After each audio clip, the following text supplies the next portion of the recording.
We are here. This is day 3 of a daily vlog.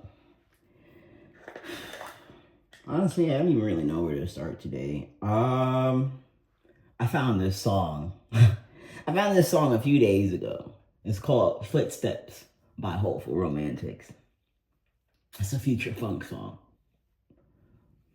And I thought, damn, this shit slap. It's gotta be a sample. Where can I find this sample? So I just started typing in the lyrics because that gotta be it, right? I go ahead and find the song, and it's called Teardrops by Womack and Womack. Wow. You gonna talk about what about? Yeah. Yeah, that and the sample version of Footsteps by Hopeful Romantics. Complete box. I can't listen to them without dancing. Speaking of dancing, every now and then I share a clip on Instagram of me dancing in front of my front of the canvases and whatnot. And it's I don't want to say it's a ritual because it's not. I don't force myself to do it. But I listen to music when I paint. I want to say it was only a few paintings, and that was actually really recently. A few paintings where I watch anime while doing it. I usually save me watching a show and creating art for digital art, on my iPad. I find it easier. I can just chill on the couch. There we go, and look up, But doing it for painting, it's a weird little setup I got going on because first of all, I don't got a TV in my garage, which I use as a studio. And by the way, I'm renting, so it's may on the my garage. But that's not for long. Anyway, so I have my JBL, and I'll put my iPad on it and connect my Bluetooth to my iPad so I can, whether that's listening to music from, YouTube or what I have downloaded or watching One Piece. Anyway, connect it to the speaker. I put that on blast. And then I take my camera and then I use that camera to help me record in different angles. And yeah, that's the setup. I think it's pretty easy to have that set up. But so long as you got everything that you need. I didn't always have this stuff. Sometimes I just had a phone. So, you do what you can with your phone. Nowadays, your phone lets you record and play your music in the back of it. So that's nice. Because before it wasn't. And maybe that's just an iPhone thing. I don't know. But before it was hey, you listen to your music, whatever. Once you open up the camera and bring it to the video section, the music goes off. That's not a thing anymore, which is really beneficial for me because I need to be in the zone when I'm painting. And it's great that I have, the two different devices so I could do that, because then I would be recording me painting without music. And it's not like I've never not created without music, but that's how I find myself in my zone nowadays, or this current point in my life. So you couldn't say that depending on what I'm listening to changes the trajectory of the painting, especially since it's intuitive painting, right? Very rarely do I go into a painting knowing what I'm going to paint, especially if I'm doing something that's abstract. I think the main thing that kind of stops people is they think too much. Thinking about what color, what motion, which way you're gonna go, how you're gonna apply it, this and that, what brush you're gonna use. Are you gonna use your hand, what tool, a knife, palette, whatever, right? I think the biggest thing, especially if you have a white canvas, it seems that people get stunted by having a white canvas, but I don't I just feel like with white canvases, the opportunities are endless. Like you can just do whatever you want. So the easiest thing that I would say that you can do is just don't even fucking, like, if you sitting here taking 10 minutes plus to pick the first color to start with, or you just out there staring at the canvas like, I don't know what I'm gonna do, this and that. Because I can tell you, I've stared at canvases like, what am I gonna do back in the day?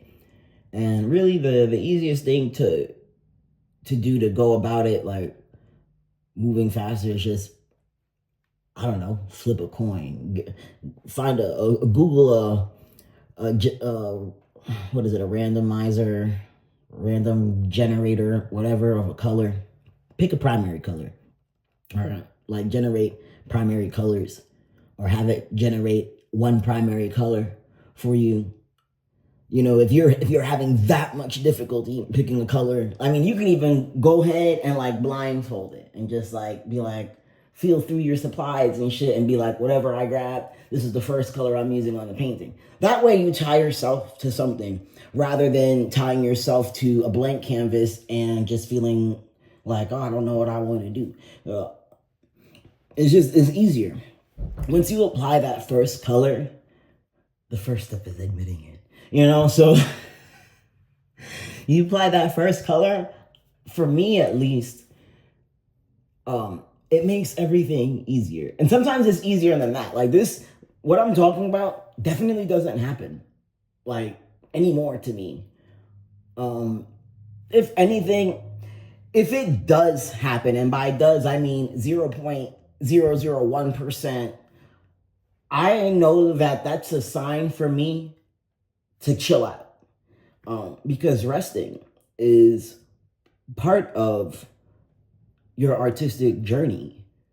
You're not a robot. You can't just keep being out here pushing out art endlessly. Whether you're somebody that thinks it's a real job or not, don't even pay attention to any of that energy.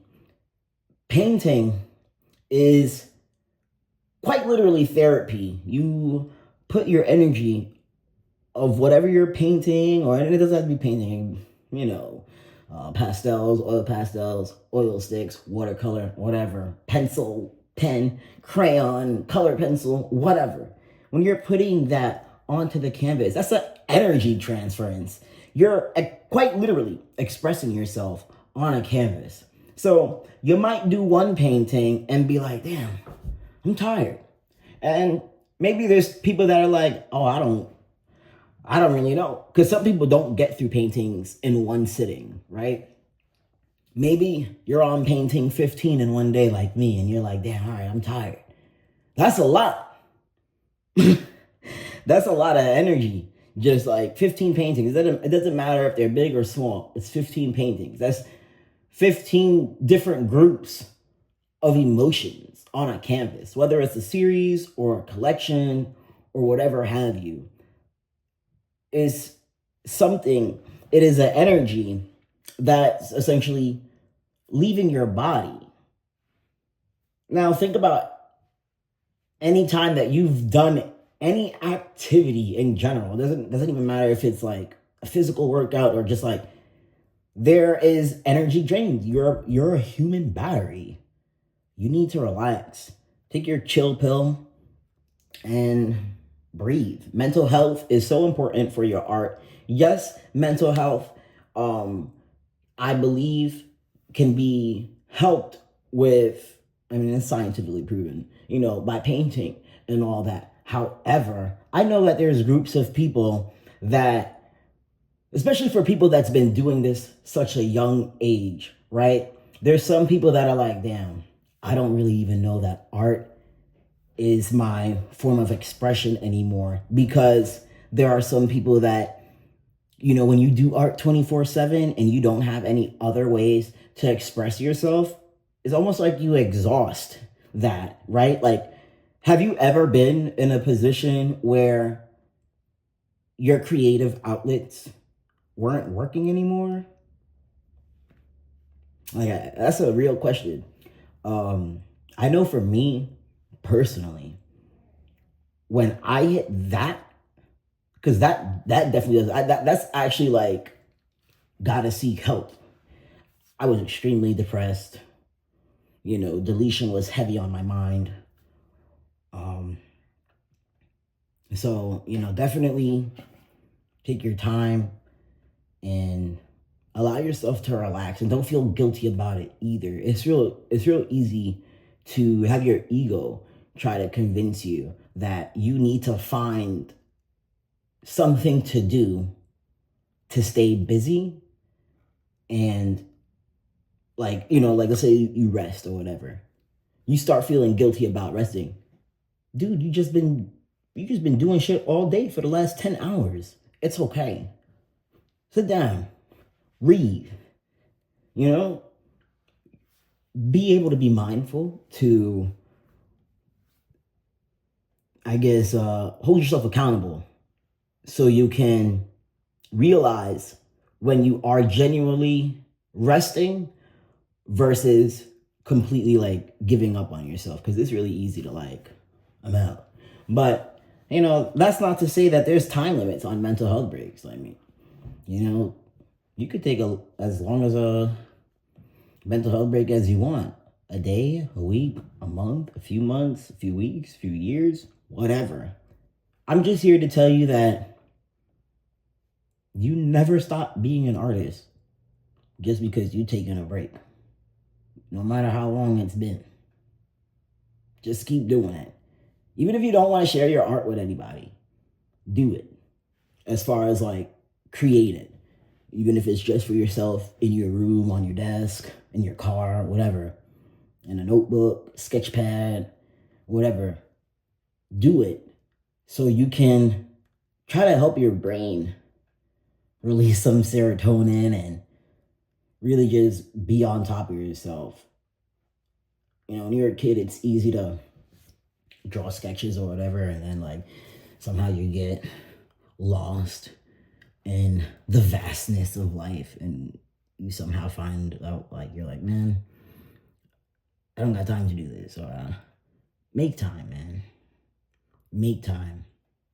One day, if you get there, you'll be 60 plus years old, and you'll just wish that you made time for you. You made time for everybody else. Why not make time for you? Don't count yourself out. How can you?